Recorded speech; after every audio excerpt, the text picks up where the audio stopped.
Mulch, you little reprobate, roared Root. You can take off that suit now.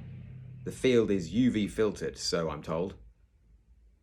The dwarf had been issued a blackout suit at E1. Even though dwarfs had thick skins, they were extremely sensitive to sunlight and had a burn time of less than 3 minutes. Mulch peeled off the skin-tight suit. Nice to see you, Julius. That's Commander Root to you. Oh, Commander now. I heard that. Clerical error, was it? Root's teeth ground his cigar to a pulp. I don't have time for this impudence, convict. And the only reason that my boot is not up your behind right now is that I have a job for you. Mulch frowned. Convict? I have a name, you know, Julius. Root squatted to the dwarf's level. I don't know what dream world you live in, convict. But in the real world, you are a criminal, and it's my job to ensure your life is as unpleasant as possible. So if you're expecting civility just because I've testified against you some 15 times, forget it. Mulch rubbed his wrists where the handcuffs had left red welts. Fine, Commander. No need to blow a gasket. I'm not a murderer, you know. I'm just a petty criminal. From what I hear, you nearly made the transformation below in the cells. Not my fault. They attacked me. Root screwed a fresh cigar into his mouth. Fine, whatever. Just follow me and don't steal anything. Yes, sir, Commander, said Mulch innocently. He didn't need to steal anything else. He'd already palmed Root's field access card when the commander had made the mistake of leaning over. They crossed the retrieval perimeter to the avenue. Do you see that manor? What manor? Root rounded on him. I don't have time for this, convict. Nearly half my time stop has elapsed. Another few hours and one of my best officers will be blue-rinsed. Mulch shrugged. Well, it's none of my concern. I'm just a criminal, remember? And by the way, I know what you want me to do, and the answer is no. I haven't even asked you yet. It's obvious. I'm a housebreaker. That's a house. You can't go in because you'll lose your magic, but my magic is already gone. 2 and 2. Root spat out the cigar. Don't you have any civic pride? Our entire way of life is on the line here. It's not my way of life. Fairy prison, human prison, it's all the same to me. The commander thought about it. Okay, you slime. 50 years off your sentence. I want amnesty. Amnesty meaning forgiveness for everything he's done. In your dreams, Mulch. Take it or leave it. 75 years in minimum security. You take it or leave it. Mulch pretended to think.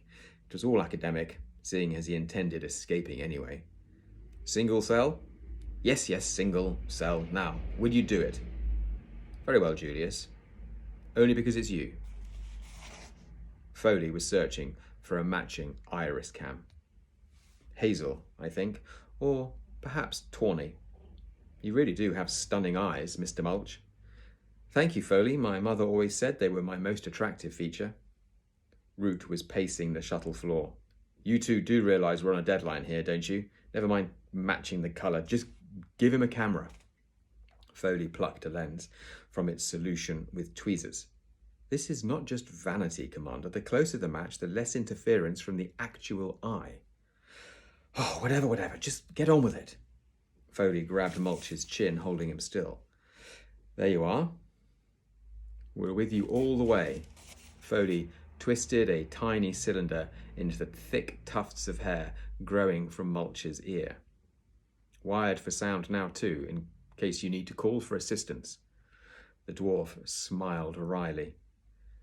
Forgive me for not swelling with confidence. I found I've always done better on my own. If you can call 17 convictions doing better, chuckled Root. Oh, we have time for jokes now, do we? Root grabbed him by the shoulder. You're right, we don't. Let's go. He dragged Mulch across a grassy verge to a cluster of cherry trees. I want you to tunnel in there and find out how this foul person knows so much about us. It's probably some surveillance device. Whatever it is, destroy it. Find Captain Short if possible and see what you can do for her. If she's dead, at least it will clear the way for a bio-bomb. Mulch squinted across the landscape. I don't like it. What don't you like? The lie of the land. I smell limestone, solid rock foundation. There might not be a way in. Foley trotted across. I've done a scan. The original structure is based totally on rock, but some of the later extensions stray onto clay. The wine cellar in the south wing appears to have a wooden floor. Should be no problem for someone with a mouth like yours. Mulch decided to take that as a statement of fact, rather than an insult. He opened the bum flap on his tunnelling trousers. Nice. Right. Stand back. Root and the surrounding LEP officers rushed for cover, but Foley, who had never actually seen a dwarf tunnelling, decided to stay for a peek. Good luck, Mulch, he said. The dwarf unhinged his jaw. Anku, he mumbled, bending over for launch. The centaur looked around. Where's everyone? He never finished that statement because a blob of recently swallowed and even more recently recycled clay whacked him in the face. By the time he'd cleared his eyes, Mulch had disappeared down a vibrating hole, and there was the sound of hearty laughter shaking the cherry trees. Mulch followed a loamy vein through a volcanic fold in the rock. Nice consistency, not too many loose stones. Plenty of insect life too, vital for strong, healthy teeth, a dwarf's most important attribute. The first thing a prospective mate looked at. Mulch went low to the limestone, his belly almost scraping the rock. The deeper the tunnel, the less chance of subsidence on the surface. Subsidence. You couldn't be too careful these days, not with motion sensors and landmines. Mud people went to extraordinary lengths to protect their valuables, with good reason, as it happened.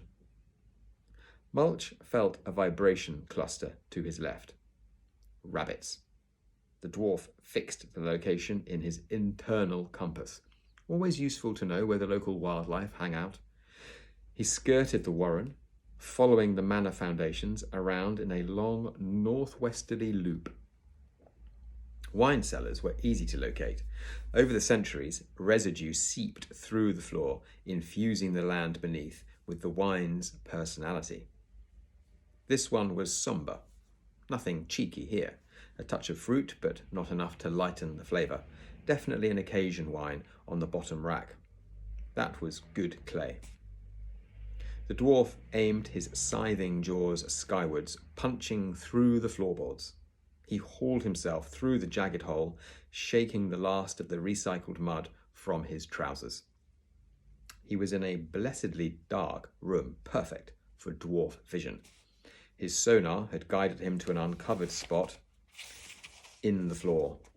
1 metre to the left, and he would have emerged in a huge barrel of Italian red wine.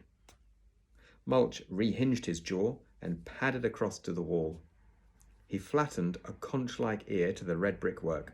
For a moment he was absolutely still, absorbing the house's vibrations. A lot of low-frequency humming. There was a generator somewhere, and plenty of juice running through the wires. Footsteps too, way up. Maybe on the 3rd floor, and close by. A crashing sound. Metal on concrete.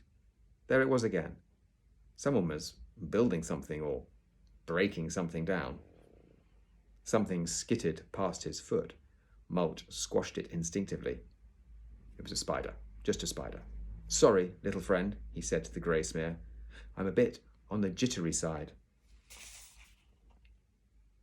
Okay, I shall stop there. See you tomorrow.